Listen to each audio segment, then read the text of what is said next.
Welcome back everybody to Kirby's Adventure Wii. In this part we are going to stage 3 of World 3. Yay! Okay, the start of this level's gimmick has you falling down waterfalls, so you should be able to notice that there's probably going to be more waterfalls coming down that you'll have to end up moving out the way of so you can find hidden goodies, like that star up there. Now, again, as soon as that ability falls into the water, it's done for. It just pops. See, there's a stone block up there. If you end up falling all the way down that waterfall, you won't be able to get back up. So you have to make sure you get that stone block as soon as you see it. And that gives you a hammer. Like I said, hammer is one of the most overpowered abilities in the game. And it is sometimes necessary to have in order to break metal blocks. Oh, god damn it! Stupid. And thankfully in this case, it isn't necessary. It's just here to give you a bit more defense while you're in the water. I ended up having to pause for a little second. And yeah, little orange door here, and inside this orange door is a one-up room. You basically spit out on the bomb rock, and if you actually hit it, you should be able to do good. Just a sec. This is actually catchy in double speed. Anyway, get a one-up, and yeah, that's pretty much the room. It's not necessary for anything whatsoever. You just get a one-up from there. And you can take an extra path going under here to get some extra stars. If you're not being a dumbass like me, you should be able to get through without taking a hit, but yeah, there you go. Now this is a puzzle that will be used later in the level. You have to follow the path led by the stars and sort of guess your way to make sure you get yourself free. You should be able to follow the pattern easy enough, but in case you didn't, I ended up editing in the path that should be left. Because basically after that you have to pick one out of two switches. If you pick the wrong one, you'll go down the wrong door and miss all the stuff. If you pick the right one, you'll get all the stuff. Basically this is supposed to be foreshadowing to say that in a later part of this level you're going to have to end up doing this to get a gear. So it's just all getting you ready. How's my ability sticking to the ceiling now? Either way, it doesn't matter, I've got water.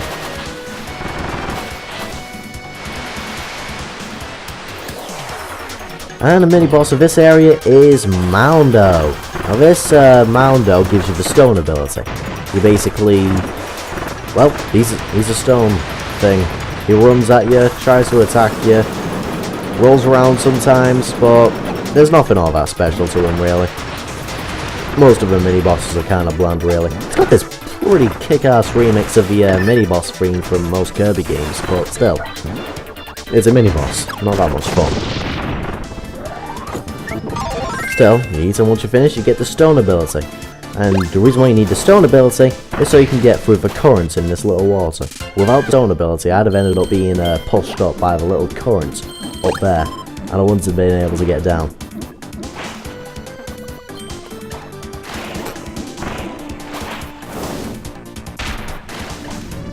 Again, stone can also carry you underwater as well if you need any kind of defense while you're underwater, but once you're underwater you can't turn into stone. Now here's that puzzle again. Now that you've got the reason why to do it, I'm not going to bother editing in the path. It should be easy enough to follow. Basically the one you have to go into is the one on the far right.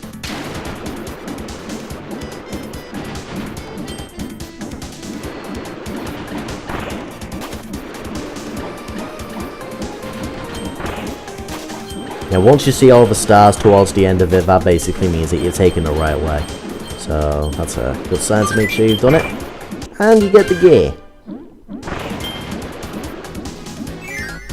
That's a very easy puzzle when you're in co-op, because you could just get 3 people to hit all the switches at once to get down all the paths. And this is a way to introduce you to another gimmick in this game, which will be the wind areas. Basically, the wind will be carrying you, you'll be going double speed, or at least something like that.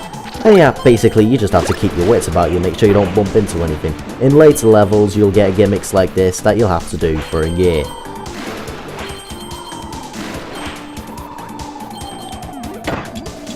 But again, this is just here just to ease you into that gimmick, similarly to how the last one was done. Anyway, after that, you should be able to find a monster flame monster thingy. Eat that, and you get monster flame, again. Now, if there's anything I do like about the super abilities, it's that they at least try to put new things into how you use the monster flame. I mean, when you first use it, you just burn down trees.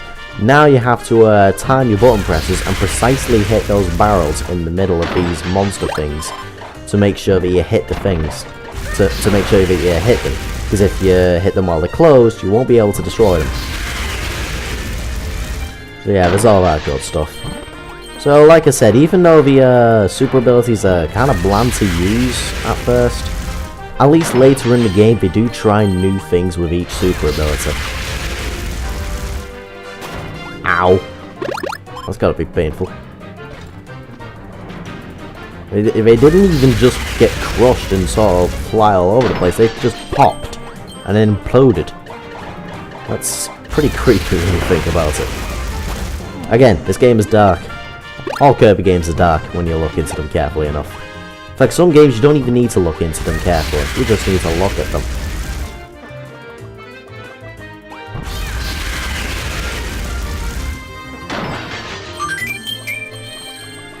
That's pretty much what you're supposed to do for most of this level, and towards the end of it you'll find something that you still have to time. This little octopus thing. Basically you just have to wait until it opens up and shoot as soon as it opens and set it onto blue flames. And then you'll find your next dimensional portal that's into the black space areas. That was timed pretty well with the music. Anyway, this is another one of those weird water levels that remarkably similar to the water levels that you'd get in, like, a couple of the jelly water levels that you'd get in Donkey Kong Jungle Beat. That's a pretty underappreciated game. It's got really weird controls, like you have to use the bongos and clapping and stuff, and that's a pretty weird control scheme, and it doesn't work on a GameCube controller properly. But the actual gameplay and stuff like that, it's actually really good, and I have to say the graphics on that game are bloody immense, considering it's a GameCube game. I mean, it's rendered literally every single hair on Donkey Kong's body, so far that's pretty good. But anyway, that's enough going on me about going on tangents about completely different games. Yeah. Saying that, there's not really anything special to talk about here. I mean, we've seen all this before. Just stuff like that. You blow away the things. If you get that bomb, if you're quick enough, you can get the bombs to get the last couple of stars. But if you're too slow, then you'll end up getting crushed by that wall. And here I'm going to try out the spear ability, because I've already showed off what a parasol can do to a spear doomer. Yeah.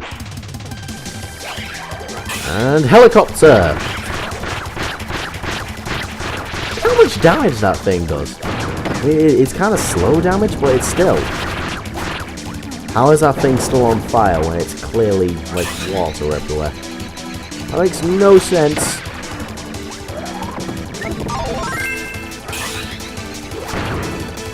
The triple spear ability is also very helpful to get spear doomers, because it's powerful and it's very, it's got good range. No! There you go. Boom! And that's the end of that level.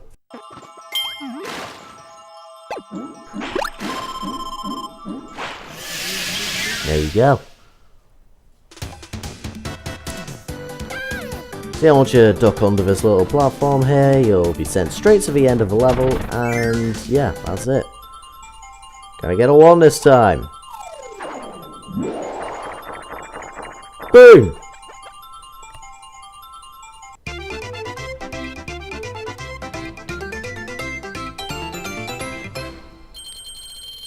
So yeah, that's the end of that chapter, ladies and gentlemen. I shall see you guys in the next part of Kirby's Adventure Wii.